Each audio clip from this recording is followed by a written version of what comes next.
Hello everyone, Chef here, and welcome to the first episode of a new series, Fortnite Factions.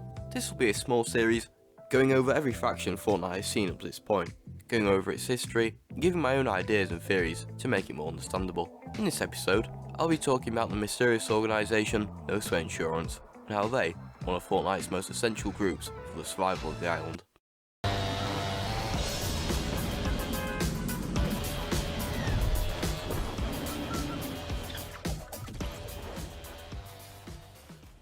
In Tilted Towers since Chapter 1 Season 4, there was always this one building that would get reconstructed, then destroyed. It had many different forms, from an office block to a fishing shop and a broadcasting station that all got destroyed by unnatural disasters that occurred on the island. But after the destruction of a broadcasting tower by an earthquake, a new building was made in its place, the headquarters of No Sweat Insurance, that was constructed in Season 8. This was another mysterious organisation that we didn't know anything about, but something did stick out on the ground floor of the building, a diorama of the events that had happened on the island up to that point. At the end of Season 8, when the unvaulting event occurred, the volcano erupted, destroying fan favourite locations, Retail Row and Tilted Towers, and a bit of Polar Peak. And every building in Tilted was gone, reduced to atoms, apart from one, the No Sweat Insurance building, in a way breaking the curse of every building that stood there being destroyed.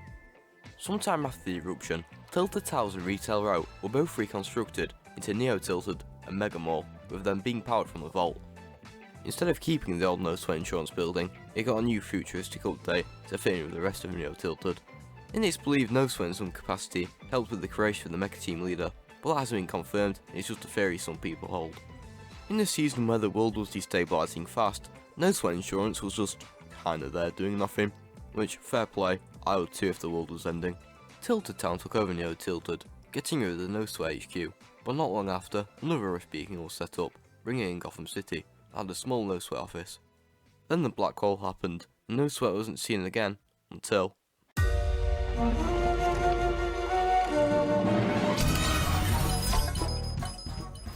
In the location Lazy Lake sat a clothes shop called the Glided Lady that was removed on update, and no other than No Sweat Insurance replaced it, coming back in full force on the Chapter 2 map. Before the device event, across the map, No Sweat Insurance signs started to pop up in locations such as Frenzy Farm and Sweaty Sands, which at the time people believed they were going to get destroyed, which is the direct opposite of what happened.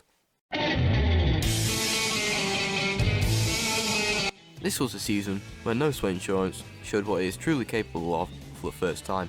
The locations that were insured in Season 2 by No Sweat Insurance were put on floaties to save themselves from the flood. They acted as a guiding force for loopers on the island, since 7 and IO were nowhere to be found. And in the update 13.20, they recalled all the cars on the island and brought them back as drivable vehicles. And throughout the rest of Chapter 2, they would send messages out occasionally on the official Fortnite Discord, which I only found 3 messages of due to the channel being deleted in early 2021. After the defrosting of Frosty Fields, Tilted Towers emerged in all of its glory, with the original No Sweat Insurance building standing proudly in its usual spot, with a couple of changes to suit the Chapter 3 aesthetic. Tilted Towers was taken by the IO at the start of the season, and the No Sweat HQ became one of the main headquarters for the Imagined Order while they ruled the POI. Near the end of the season, Tilted Towers was reclaimed by the Resistance, and the No Sweat HQ reverted back to its original state, now with some 7 tech inside.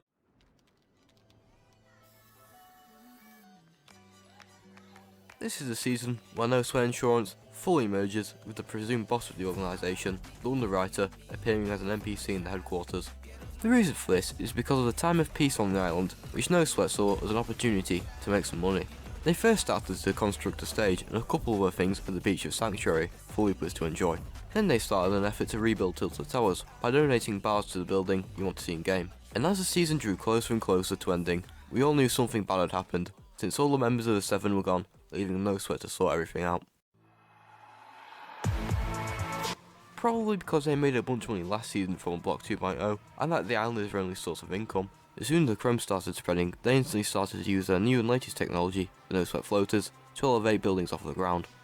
They first started by lifting Condo Canyon, the No Sweat HQ, and the pirate ship off the ground, as the Chrome had already got into Laser Lagoon and the Condo Celium. Then they attempted to get Coney Crossroads up, but only got the Softies ice cream parlour to float, and the rest was consumed by Chrome. Shortly after, they made their way to Sleepy Sound, where time was of the essence because the Chrome was spreading really fast there. However, the Sticks, Joels, Noms, and Hotel were all lifted up in time before the Chrome arrived. After this, they then saved a couple of landmarks, and then they saved the last thing they would save of their floaters, the clock tower at Tilted Towers, once the Chrome arrived. Sadly, all of this effort was in vain, since the island exploded in the Chapter 3 finale event, and the last time we saw them was when their signature sign floated by, and Crackshot's cabin could be seen in the distance with a floater balloon attached to it. I believe that No Sweat Insurance is a company created by someone who escaped the loop. This person either bargained with the IO to let them stay on the island, or they just decided to stay after realising there was no way to get out of the island and the IO didn't see them as a threat, and realised that there was a big opportunity to get some money while trying to help out the people in the loop. That's why throughout the last couple of disasters on the island, they've been here, since the IO and the Seven haven't. For now, this is all we know about No Sweat Insurance. I do believe we will see them again eventually, due to their presence in Fortnite's story over the past couple of seasons, but when that day will come, I don't know. Well, I hope you enjoyed the video and the first installment in Fortnite Factions. I am planning to do more of these, so stay tuned for next time. But this is all for now, and see ya.